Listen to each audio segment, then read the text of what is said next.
I found the 3 most dangerous laws in the 40 laws of power, but they're not what you'd expect. In this video, I'll talk about what these 3 laws are and why you should keep an eye out for them. Now, this book talks about a lot of dangerous power moves and things that people will try on each other. Now, what makes the laws that I've chosen so dangerous is that they're so common and it's so easily missed in everyday lives. So with that, let's jump into the first law, which is the 4th law in the book. Law number 4 in the book says, always say less than necessary. In the book, the author Robert Greene talks about how speaking less can actually make you seem more powerful. Okay, so what's the danger or harm in that? Well, it's not exactly that part of the law. What's the opposite of speaking so little? It's speaking a ton. And in fact, speaking a ton can get you in trouble at times. Think about it, whatever you have and whatever you decide to have leave your mouth, you can never bring back. So a classic example of this could be a police officer arresting someone. There's a reason that police officers have to read you your Miranda rights. And for those of you that don't know what the Miranda rights are, let me give you a quick snippet of what a crucial part of it is. Word for word, you have the right to remain silent. Anything you say can and will be used against you in a court of law. So what's the harm in that? Once the words leave your mouth, they're out there. You can never bring them back. In that case, with the police officer, whatever you tell them, whatever they catch on their body cam or whatever security camera that they have, it's out there forever and you can't retract it. So let me give you another example that might be more everyday. Think of an argument that you might have had with a family member. A brother, a sibling, your mom, dad, uncle, grandpa, grandma, whatever the case may be. You had an argument and you said things that you might have regret later on. You said them because you were emotionally frustrated or angry, whatever the case may be. You said something and you said a ton because they did something that ticked you off. Now, sometimes you might mean it, sometimes you won't mean it, but the idea is that you will never be able to take back what you said because whatever you said is already out there. And whatever you said could have hurt your brother's feelings, your sister's feelings, mom's, dad's, whatever. That's there forever. So regardless, whatever the situation is, you've probably regretted saying something. You probably regret telling people something. And it all ties back to the idea of just saying less. If you can't control your tongue, ultimately, you're gonna fork over the power to the person that you're saying it to. I want you to think about this law because not everybody has your best interest. So limiting what you say and who you say it to can sometimes play a huge role in the long run. And again, it's dangerous because we do it every day and sometimes we might not even notice it. So next time, if you don't have to say something or you just wanna say something just to say it, rethink it for a moment and tell yourself whether you really need to say it or whether it's just something you can hold within you. Now let's go to the second most dangerous law in my opinion, which was Robert Greene's 39th law that said, stir up water to catch fish. What does that mean? Basically, people can take advantage of others by using their anger and emotions against them. Now, if a person is quick to be angry or loses their temper really quick, it says a few things about them. 1 is that you have no self-control. 2 is that you might not be as respected by others because of your temper.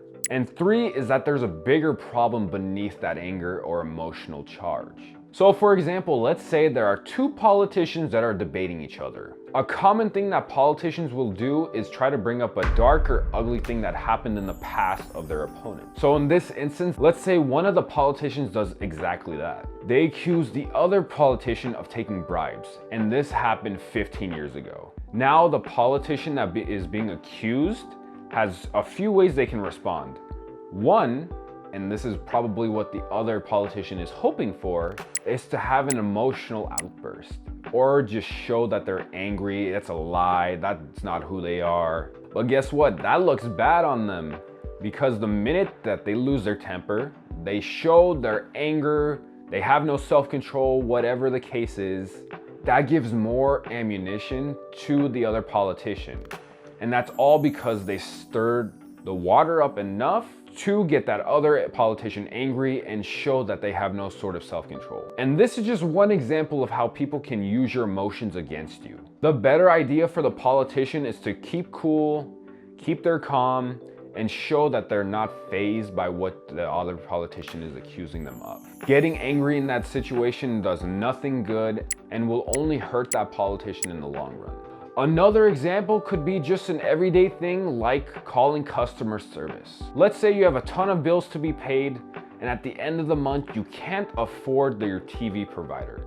You need to call customer service because they're about to cut your service and you need help with the payment. You call customer service and you realize that they're not gonna help you. And unfortunately, in that situation, you decide to show your emotions, show that you're angry, you can't make your bills and they're charging too much. Well, guess what? In that situation, you decide to curse that person out. What does that do? Absolutely nothing. In fact, it hurts you more than it does help you. Because guess what? This is a person you're talking to. It's not the company. That person, in that instance, is your only ticket to helping you out. Maybe if you tried it a different way, they could have helped you, but now that you cursed them out, they don't want to help you. And the bigger issue here is that it isn't that you don't like their customer service, is that you couldn't make their bill because you're struggling to pay your other bills. And this is really something that a lot of people face. It's the pressures that come onto them that allow their emotions to come out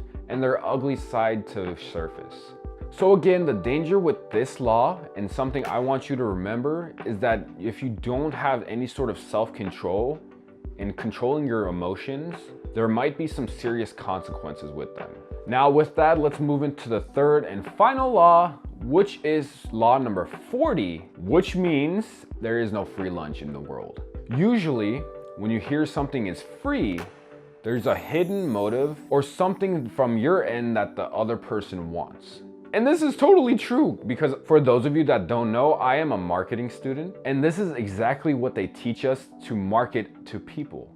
One of the biggest things that people cannot get enough of is the word free. There's some scientific research done behind this. Whenever a person hears the word free, there's a release of dopamine in their mind, or basically the feeling of pleasure because of that word free. And you can see why we're taught to use the word free when we're marketing products, services, whatever to people. So realize that when people are offering you something free, there's usually a reason. Money is used as a way to gain power over others. Sometimes even being generous can be a form of power that a person is trying to exert on you. So for example, let's say there are two friends. If any of my friends are watching, don't take this literally. Don't take it literally. A birthday celebration is coming up for one of your friends and you decide that you want to give him something really nice. Let's say you give him a huge gift card worth, I don't know, $200, $300. That's a really cool gift. And hopefully your friend sees that gift as awesome too. But there's always a selfish reason behind it. As humans, we always do something for a selfish reason. One, even though it might not be on your conscience, could be that you know by giving a really good gift, you're gonna receive something nice back in return. So when your birthday comes around, guess what?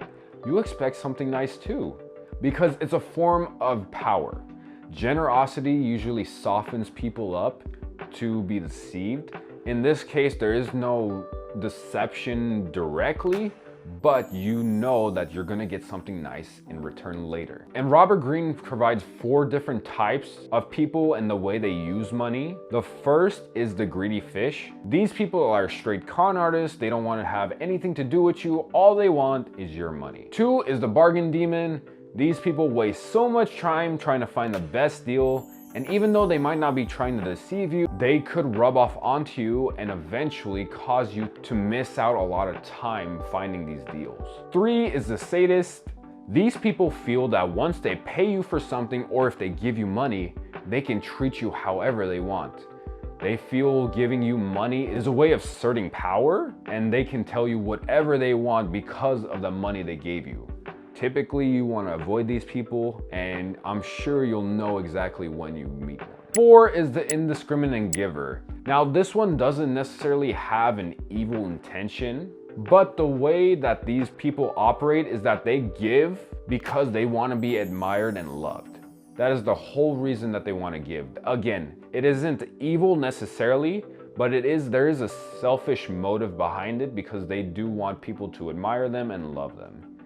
So with this law, all I want you to recognize, there's different types of ways people can use money to assert their power over you. Some a little more obvious than others, some a little more evil than others. But really understand that nothing is ever truly free and that there's always a reasoning behind what people are doing. So in the 48 laws of power, there are really 3 main laws that I found to be super dangerous. The first being to say less.